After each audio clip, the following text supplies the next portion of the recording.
Algae में reproduction vegetative type का होता है, एसेक्सुअल टाइप का होता है और सेक्सुअल टाइप का होता है।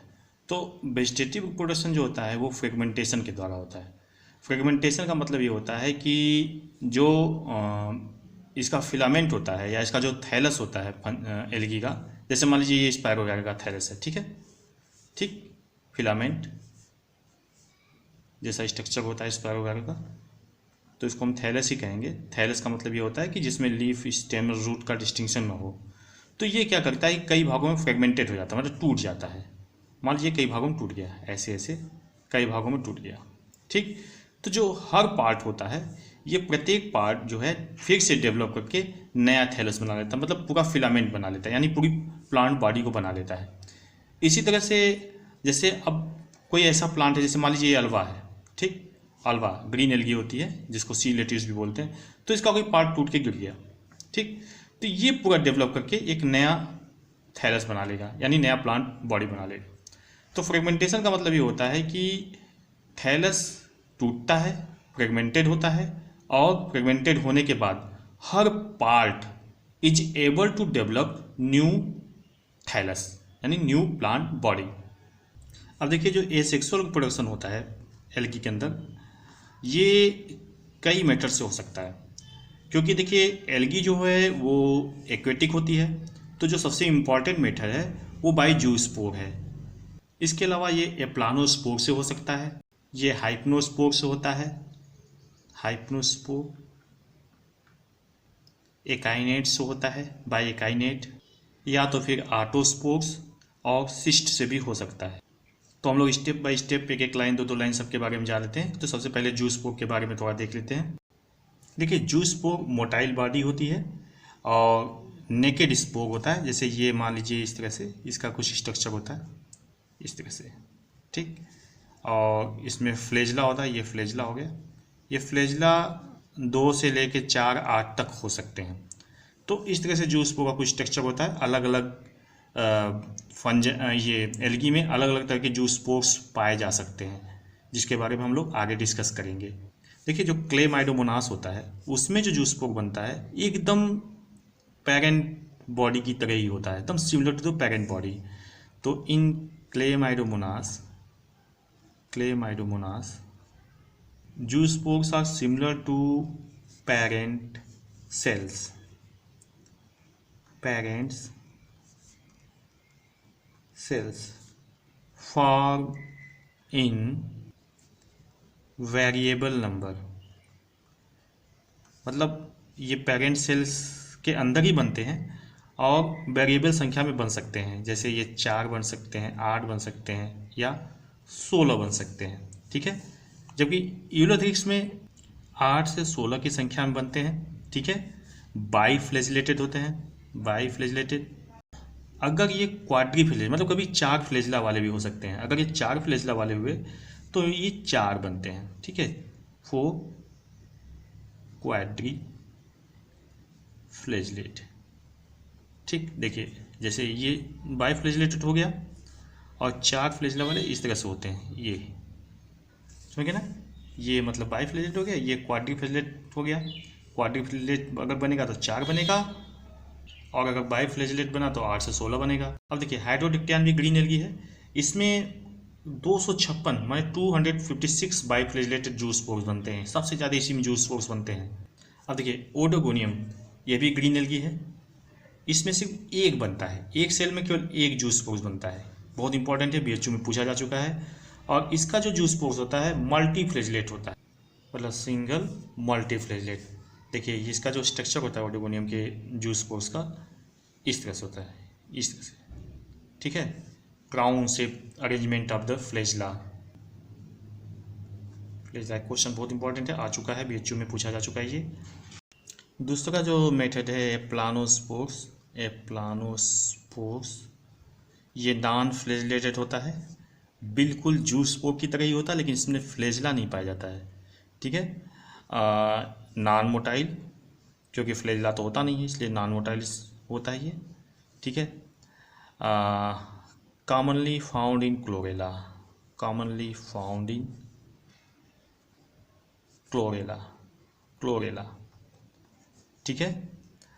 और इसके अलावा इसका एग्जाम्पल ड्रॉपरनेलिया भी है। अब तीसरा मेथड है हाइप्नोस्पोर्स का, हाइप्नोस्पोर्स, ठीक है। ये भी नॉन मोटाइल होता है, थिक वॉल होता है, non motile, thick wall, resting spores होता है ये, स्पेशली रेस्टिंग स्पोर्स आमतौर से अनफेवरेबल कंडीशन में बनते हैं। जब फेवरेबल कंडीशन नहीं होती, यानी पानी की कमी होती है, न्यूट्रिशन की कमी होती है, तब ये बनता है। इसका भी एग्जाम्पल है डायपर्नाल्डिया, ठीक है, सेम एग्जाम्पल इसका भी यही है, ठीक। हाइप्नोस्पोर्स डायपर्नाल्डिया में भी बनता है, ठीक है। अब इसके बाद आता है एकाइनेट।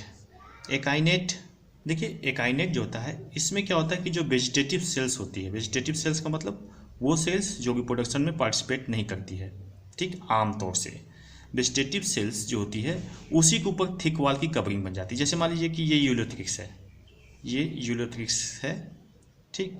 ये होल्ड फास्ट हो गया, होल्ड फास्ट, ठीक। ये ऊपर की सेल्स होगी इस तरह से, ये इस तरह से, इसमें गर्डल शेप सी के आकार के क्लोरोप्लास्ट पाए जाते हैं इस तरह से, ठीक है। तो ये यूलोथ्रिक्स है। अब इसमें मान लीजिए ये सेल जो है, ये सारी वेजिटेटिव सेल्स हैं, ठीक। अगर इसमें स्पोर्स बनने लगेगा या रिप्रोडक्शन करने लगेगी तो ये क्या हो जाएगी, तब ये सेक्सुअल सेल्स हो या रिप्रोडक्टिव सेल्स हो जाएगी या जनरेटिव सेल्स हो जाएगी। तो मान लीजिए ये सब वेजिटेटिव सेल्स है, तो कोई भी वेजिटेटिव सेल्स, मान लीजिए ये वेजिटेटिव सेल जो होती है इसके ऊपर थिक वॉल हो गई, ये मोटी कवरिंग इस तरह से बन गई, ठीक। तो ये प्लांट से अलग होके एक नया प्लांट, ठीक है, प्लांट से अलग होगी और एक नया प्लांट बना लेगी, यानी नया थैलस बना लेगी। तो इस स्ट्रक्चर को हम क्या बोलेंगे, एकाइनेट बोलेंगे, ठीक। तो इसका एग्जाम्पल्स यूलोथ्रिक्स हुआ। अब इसी तरह से मान लीजिए स्पायरोगारा है, स्पायरोगारा की सेल्स है, ठीक। ये स्पायरोगारा है, इसमें इस तरह से आपका क्लोरोप्लास्ट होता है, ठीक। तो इसमें कोई भी सेल्स है, इसके ऊपर थिक वॉल बन गई तो इसको एकाइनेट कहेंगे। और ये प्लांट से अलग होकर नया प्लांट डेवलप कर लेगी, नया थैलस डेवलप कर लेगी, ठीक है। तो एकाइनेट का मतलब समझ में आ गया, मतलब वेजिटेटिव सेल्स जो होती है वो थिक वॉल हो जाती है और प्लांट से अलग होकर नए प्लांट को जन्म देती है। अब देखिए एक और मेथड होता है जिसको बोलते हैं ऑटोस्पोर्स। ये ऑटोस्पोर्स जो होता है समझ लीजिए कि एकदम पेरेंटल सेल्स की तरह होता है, मतलब एक्सटर्नल अपीयरेंस जो होता है जैसी पेरेंट सेल्स होती है उसी तरह से इसका होता है, ठीक है। ये कुछ ऐसे एल्गी में पाया जाता है जो क्लोरोफाइसी की मेंबर होती हैं, उसमें भी जैसे क्लोरोकोकेल्स, ठीक है, और सेंडेस्मस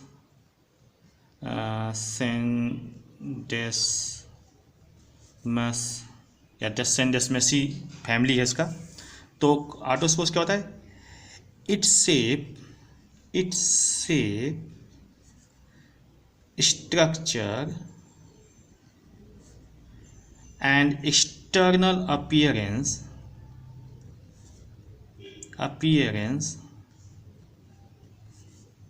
similar to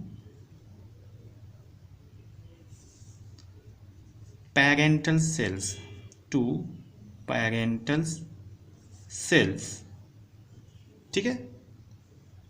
अब देखिए सिस्ट, ये इसमें क्या होता है कि ये भी एक रेस्टिंग स्पोर्स होता है जिसपे थिक वॉल होती है, मतलब अनफेवरेबल कंडीशन में ये भी बनता है, जैसे वाकेरिया जो साइफनोसियस एल्गी थी, ठीक है। They are resting spores enclosed in a thick envelope,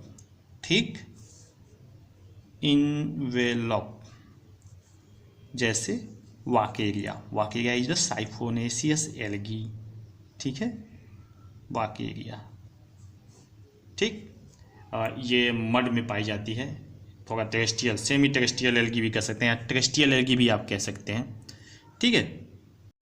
अब आता है आपका सेक्सुअल रिप्रोडक्शन। क्या कोई बता सकता है कि सेक्सुअल रिप्रोडक्शन और एसेक्सुअल रिप्रोडक्शन में क्या अंतर होता है, ठीक है, कमेंट करके बताइए, ठीक। हाँ देखिए इस सारे नोट्स की PDF फाइल आपको मेरे टेलीग्राम चैनल पे मिलेगा, biology@7 PM के नाम से है। आप वहाँ पे जाकर PDF फाइल लोड कर सकते हैं। लेकिन इसके लिए ज़रूरी है कि आपको वहाँ का मेंबर बनना पड़ेगा। मेंबरशिप बिल्कुल फ्री है, आपको इसके लिए सिर्फ चैनल को सब्सक्राइब करना पड़ेगा और वहाँ मेंबर बनना पड़ेगा, आपको एक भी पैसा नहीं देना है, ठीक है। अब देखिए सेक्सुअल रिप्रोडक्शन 3 तरह से होता है। पहला आइसोगेमस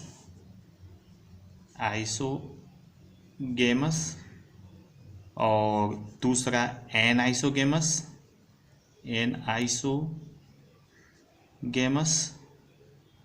और तीसरा जो होता है ऊगेमस या ऊगेमी, ठीक है।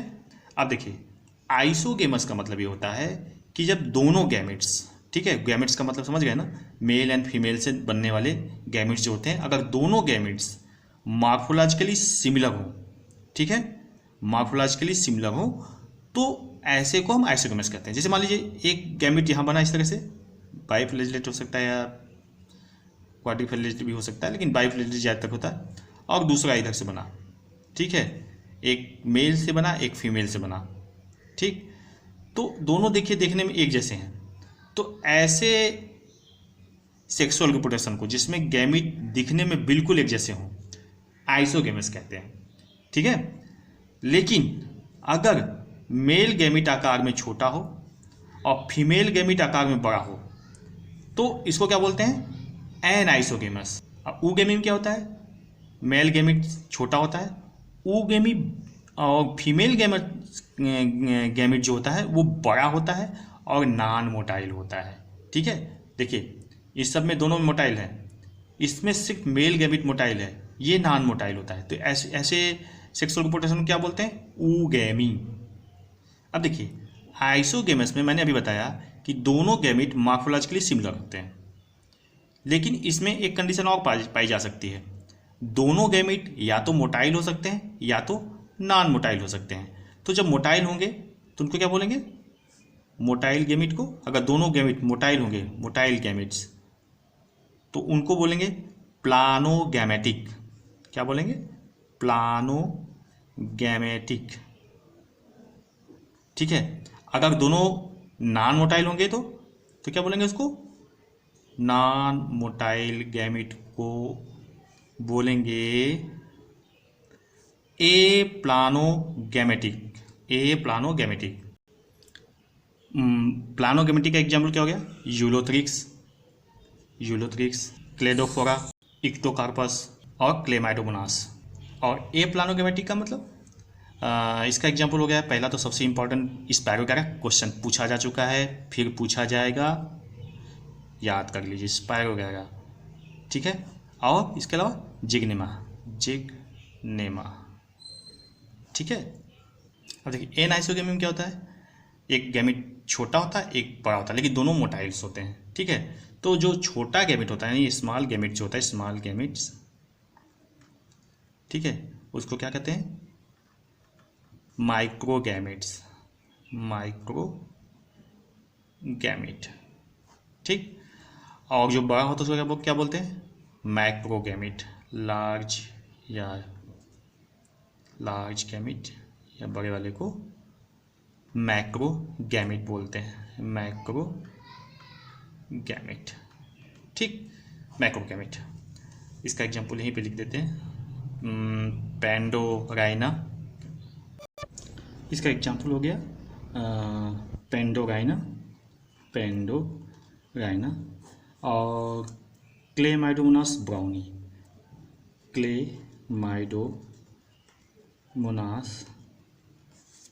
ब्राउनी।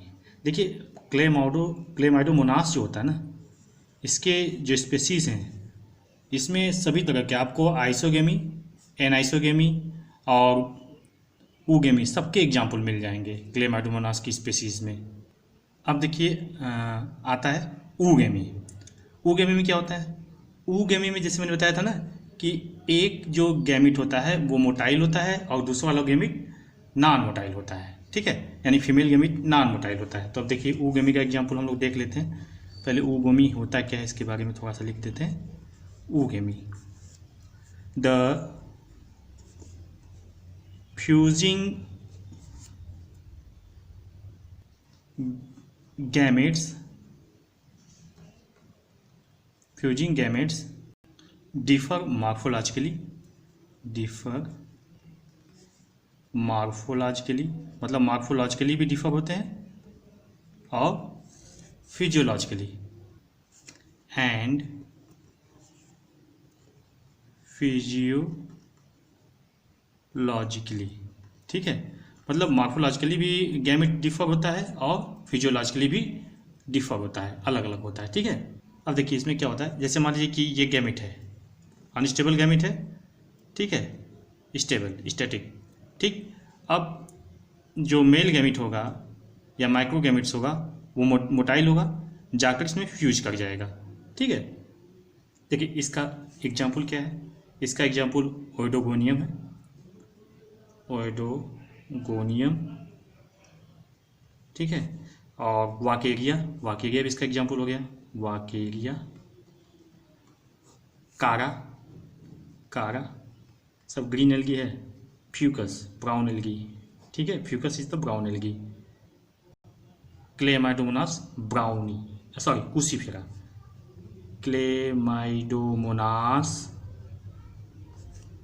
कुसीफेरा। मैंने अभी बताया था ना कि क्लेमाइडोमोनास ही ऐसा एल्गी है जिसमें आइसोगेमस, एनाइसोगेमस, ऊगेमी सब होता है। अब देखिए जैसे क्लेमाइडोमोनास डिबेरेनम जो होता है उसमें आइसोगेमा पाई जाती है, आइसोगेमी। ऊगेमी हो गया आपका क्लेमाइडोमोनास कुसीफेरा में, और आइसोगेमी क्लेमाइडोमोनास डिबेरेना। ठीक है, इसी तरह से होलोगेमी होता है। होलोगेमी में जानते क्या होता है? होलोगेमी का मतलब होता है जो मतलब क्लेमाइडोमोनास की जो यंग सेल होती है वो खुद ही फ्यूज कर जाती है, गैमेट नहीं, जो यंग सेल आता है क्लेमाइडोमोनास फ्यूज, तो उसको हम होलोगेमी कहते हैं। मतलब सेल ही खुद, जो वेजिटेटिव सेल होती है वही खुद ब खुद फ्यूज करती है। तो ये हो गया इसका एग्जाम्पल क्लेमाइडोमोनास मीडिया। ठीक है, यहाँ पे लिख दे रहा हूँ, the fusion of young cells of parent. ठीक है, अब देखिए एनाइसोगेमी का एग्जाम्पल हो गया, एनाइसोगेमी मतलब एक गैमेट छोटा और एक बड़ा, क्लेमाइडोमोनास ब्राउनी। ठीक, तो ऊगेमी का एग्जाम्पल हो गया क्लेमाइडोमोनास कुसीफेरा, आइसोगेमी का एग्जाम्पल होगा क्लेमाइडोमोनास डिबेरेना, होलोगेमी का एग्जाम्पल होगा क्लेमाइडोमोनास मीडिया, और एनाइसोगेमी का एग्जाम्पल हो गया क्लेमाइडोमोनास ब्राउनी। तो ये sexual reproduction of the algae हो गया। ठीक है।